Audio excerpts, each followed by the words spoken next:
আসসালামু আলাইকুম। সংসারে খরচ বাঁচানো অসাধারণ 10টি কিচেন টিপস আপনাদের মাঝে শেয়ার করছি, যা ফলো করলে আপনাদের সংসারে খরচ বেঁচে যাবে।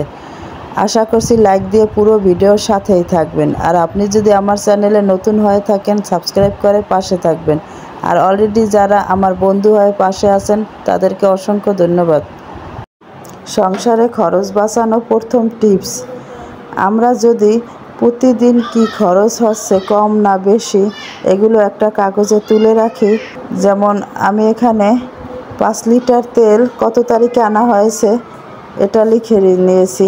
5 কেজি পেঁয়াজ, আলু, মানে এভাবে বাজারগুলো যদি আমরা তুলে রাখি যে এই তারিখটা রইল, এখানে আমি কতদিন ব্যবহার করা যায়, তাহলে বুঝতে পারবো বছর শেষে আমাদের সংসার খরচ কত হয় আর সঞ্চয় কত হয়। এখানে তো আমি 2-1টার কথা বলেছি। এভাবে আমরা প্রতিটি জিনিস যদি ব্যবহারের পর এভাবে হিসাব রাখি, তাহলে পরবর্তী বছরে আমাদের ওই হিসাব অনুযায়ী আমরা চলতে পারবো। এজন্য আমি কিচেনে এভাবে কাগজ রেখে দিয়েছি। এখানে যেখানে যতটুকু ব্যবহার হচ্ছে লিখে রাখছি। আর যে বাজারগুলো শেষ হয়ে যায় ওই বাজারগুলো আমি একটা কাগজে তুলে লিস্ট করে রাখি, তাহলে যখন বাজারে যায় তখন আমি বলে দিতে পারি। হয়তো অনেক আপুরাই এভাবেই তাদের সংসার খরচ তারা চালায় এভাবে হিসাবের মধ্যে। যারা না জানেন তাদের জন্য আমি দেখিয়ে দিলাম। বাজার থেকে যখন ডিম আনা হয়, দেখা যায় মাঝে মাঝে এর মধ্যে 2-1টা ডিম ফাটা পাওয়া যায়। তাই এই ফাটা ডিম হয়তো অনেক সময় দেখি আর অনেক সময় দেখি না। এগুলো যখন সিদ্ধ করতে দেই তখন দেখা যায় একেবারে এই ফাটা অংশ দিয়ে ডিমের ভিতরে কুসুম আর ডিমের সাদা অংশটা অনেকখানি বের হয়ে যায়। এর ফলে এই ডিমটা আর তেমন খাওয়া হয় না, খেলেও ভালো লাগে না, ফেলেই দেওয়া লাগে। তা এই ডিমটা যদি আমরা এইভাবে সিদ্ধ করি, দেখেন আমি কিভাবে দেখিয়েছি।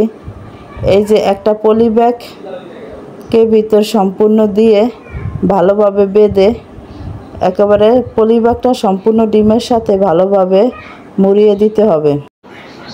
এখন আমি আপনাদের ডিমটা সিদ্ধ করে দেখিয়ে দিচ্ছি। সিদ্ধ হয়ে গেলে এখন আমি ডিমটা বেছে নিচ্ছি। দেখেন ডিমটা কত সুন্দর ভালো রয়েছে। এখন দেখে বোঝাই যায় না যে এই ফাটা ডিমটা আমি সিদ্ধ করেছি, একেবারে অরিজিনাল ভালো ডিমের মতো নেই। তাই এই ডিমটা আর ফেলে দেওয়া লাগলো না। তাই এভাবেই আমরা আমাদের সংসার খরচ বাঁচাতে পারি। আমাদের নিত্যদিনের সঙ্গী হলো তেল। তেলটা তো আমাদের নিয়মিত লাগবেই সব রান্নায়। তাই তেলটা যদি একটু হিসাব করে চলা যায় তাহলেও অনেকটা সংসার খরচ বাঁচানো যায়।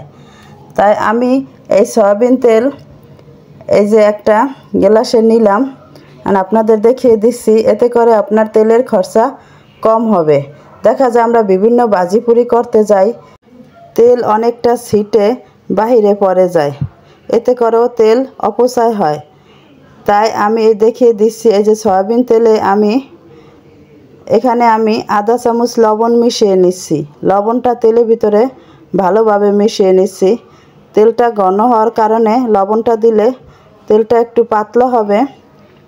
আর এই তেলটা দিয়ে আপনি ভাজি পুরি রান্না করতে যাবেন, তখন দেখবেন ওই রকম আর ছিটবে না, আর এই তেলটা কম টানবে।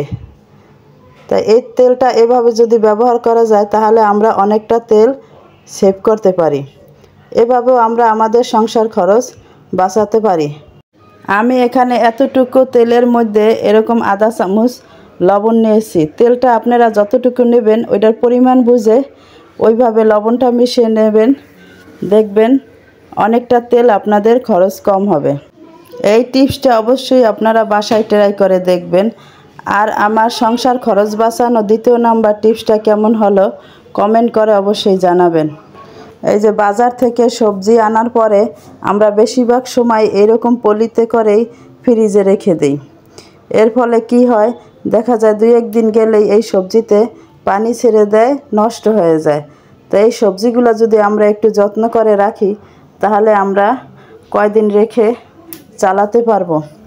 তাই এভাবে আমি সবজিগুলো আলাদা আলাদা পেপারে মুড়িয়ে তারপর শপিং ব্যাগে করে নর্মাল ফ্রিজে রেখে দেই, এতে করে আমার সবজিগুলো অনেক দিন ভালো থাকে। আশা করছি এই টিপসটিও আপনাদের অনেক উপকারে আসবে। এই যে এইটা একটা চানাচুরের প্যাকেট, এই চানাচুরের এই যে বড় প্যাকেটগুলো আনার পর আমরা কি করি, সরাসরি এই পটের মধ্যে রেখে দেই খুলেই। তাই এক্ষেত্রে কি হয়, এক্ষেত্রে দেখেন 2-1 দিন এই চানাচুরটা ভালো থাকে, মচমচে খাওয়া যায়।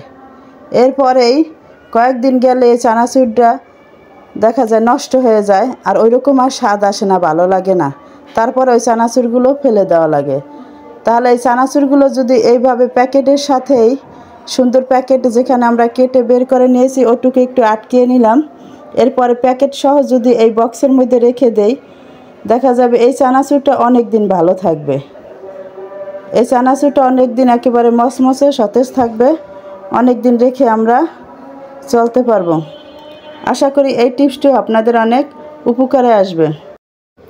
এই যে এই পেস্ট শেষ হয়ে যাওয়ার পরে এরপরে দেখা যায় আমরা বের করার চেষ্টা করি, বের হয় না। এরপরে এই প্যাকেটটি ফেলে দেই। তাই ফেলে দেওয়ার আগে যদি আমরা একটু এভাবে চেষ্টা করে দেখি, এই যে দেখেন আমি কিভাবে দেখিয়ে দিছি, শুধু একটা কলম দিয়েই, এই যে কলম দিয়ে এই অংশটা এভাবে চাপ দিয়ে নিলেই ভিতরে যে পেস্ট থাকে ওই পেস্টগুলো বের হয়ে আসে। খুব সহজভাবেই আমরা এই ভিতরে পেস্টগুলো বের করে নিতে পারি। দেখা যায় যে ভিতরে যে পেস্ট থাকে তা দিয়ে 2-3 দিন অনায়াসে চলা যায়। তাই আমরা যদি এই পেস্টটি ফেলে না দেই, এভাবেও আমরা সংসার খরচ বাঁচাতে পারি। এখানে আমি একটা সিরামিক্সের মগ নিলাম, মগের উপর দিয়ে দিচ্ছি একটু লবণ আর দিচ্ছি একটু পেস্ট। এই দুটো দিয়ে মিক্স করে এখন আমি আমার এই যে ছুরিগুলো থাকে, সবজি কাটি, ফল কাটি, এই ছুরিগুলো মাঝে মাঝে ধার চলে যায়। তাই ছুরিগুলো খুব সহজেই এভাবে আমরা এই মগের উপরে রেখে শুধু লবণ আর পেস্ট দিয়ে খুব ভালোভাবে ধার করে নিতে পারি। আমি এখানে একটা বাদ পড়া পানির বোতল নিচ্ছি, বোতলটাকে বরাবর কেটে নিচ্ছি। এরপরে এটা দিয়ে আমি কি বানালাম, এই যে আমরা রান্না করার সময় দেখা যায় বিভিন্নভাবে হাতে সেকা লাগে, দেখা যায় রান্নার কড়াইগুলা বা পাতিলের কাছে হাত নেওয়া হয় তো হাতে সেকা লাগে, পোড়া দাগ লাগে, প্রতিটা মেয়ের এই হাতে এরকম তেল ছিটে আসে, এজন্য অনেকটা দাগ হয়।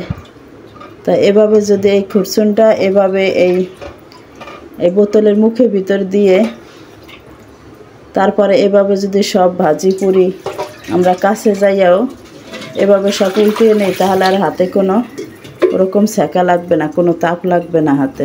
আমার প্রিয় প্রিয় আপুরা, বুদ্ধিটা কেমন হলো? তোমরা বাসায় অবশ্যই এরকম ট্রাই করবা।